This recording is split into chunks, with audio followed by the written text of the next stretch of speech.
এখানে কম্পিউটার অ্যাপ্লিকেশনের ই-কমার্স পার্টটা করানো হবে এমসিকিউ আজকে। যেগুলো সঠিক উত্তর নির্বাচন আছে সেগুলো করানো হবে। ইলেকট্রনিক পেমেন্ট সিস্টেম হলো গুগল পে। নিম্নলিখিত কোনটি ইলেকট্রনিক পেমেন্ট সিস্টেমের উদাহরণ? এখানে মোবাইল দ্বারা Google pay, debit card, credit card সবগুলোই, তাহলে এখানে হবে উপরে সবকটি সঠিক। ক্রিপ্টোকারেন্সি হলো এটা ডিজিটাল মুদ্রা। ক্রেডিট কার্ডের লেনদেন অনুমোদন প্রমাণীকরণ এবং নিষ্পত্তি করার জন্য কার্ড নেটওয়ার্ক এবং ইস্যুকারী ব্যাংকগুলোর সাথে কাজ করে ক্রেডিট কার্ড প্রসেসর।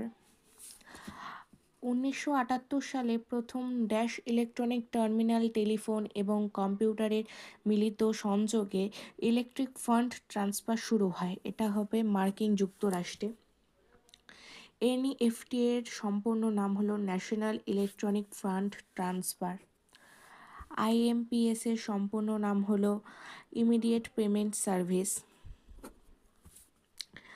ইউপিআই সম্পূর্ণ নাম হলো ইউনিফাইড পেমেন্ট ট্রান্সফার।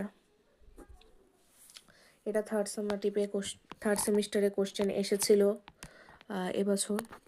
ড্যাশ হলো ইলেকট্রনিক ফান্ড ট্রান্সফার পদ্ধতি যা এক ব্যাংক অ্যাকাউন্ট থেকে অন্য ব্যাংক অ্যাকাউন্টে দেশীয় বা আন্তর্জাতিক অর্থ প্রেরণ করতে দেয়।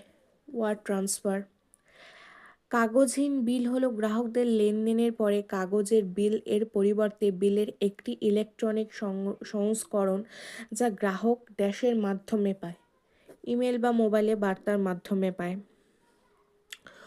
অর্থ নগদ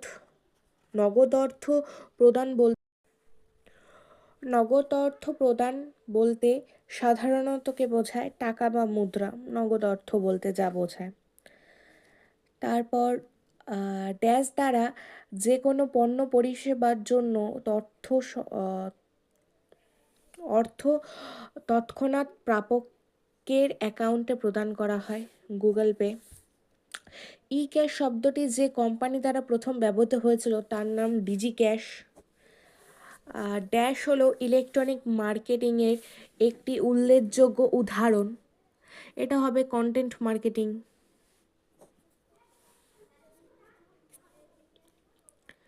তারপর নিচের কোনটি অনলাইন শপিংয়ের বৈশিষ্ট্য নয়? প্রচুর পণ্য সম্ভার একটি ক্লিকেই হাজির, এটা তো অনলাইন শপিংয়ের বৈশিষ্ট্য। বাড়িতে বসে কেনাকাটা করা যায়, এটাও অনলাইন শপিংয়ের বৈশিষ্ট্য। দ্রুত পণ্য কেনাকাটা ও পেমেন্ট করা যায়, এটাও অনলাইন শপিংয়ের বৈশিষ্ট্য। তাহলে এখানে কোশ্চেনে বলেছে কোনটি অনলাইন শপিংয়ের বৈশিষ্ট্য নয়, তাহলে অ্যান্সারটি হবে প্রতিটি পণ্য হাতে ধরে যাচাই করা যায়। এটা অনলাইন শপিংয়ের বৈশিষ্ট্য নয়, কারণ অনলাইন শপিংয়ে পণ্য হাতে ধরে যাচাই করা যায় না। নেক্সট কোশ্চেনের দিকে যাই।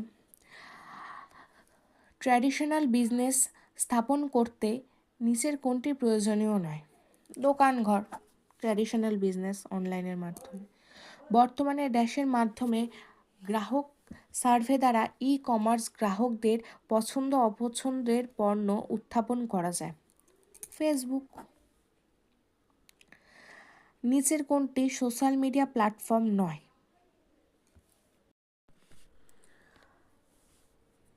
তারপর নিচের কোনটি সোশ্যাল মিডিয়া প্ল্যাটফর্ম নয়?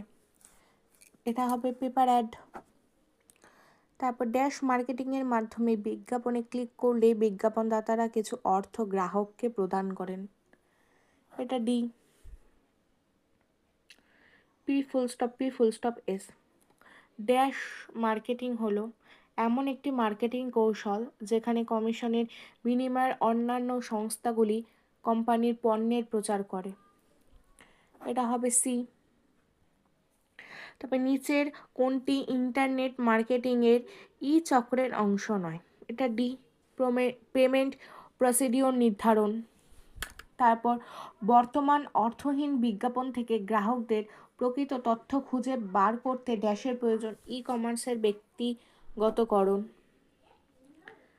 তারপর নিচের কোন পদ্ধতির মাধ্যমে তাৎক্ষণিক লেনদেন সম্পন্ন হয়? আরটিজিএস। তারপর নিচের কোনটি ক্রেডিট কার্ড সিস্টেমের সুবিধা নয়? দৈনিক লেনদেন।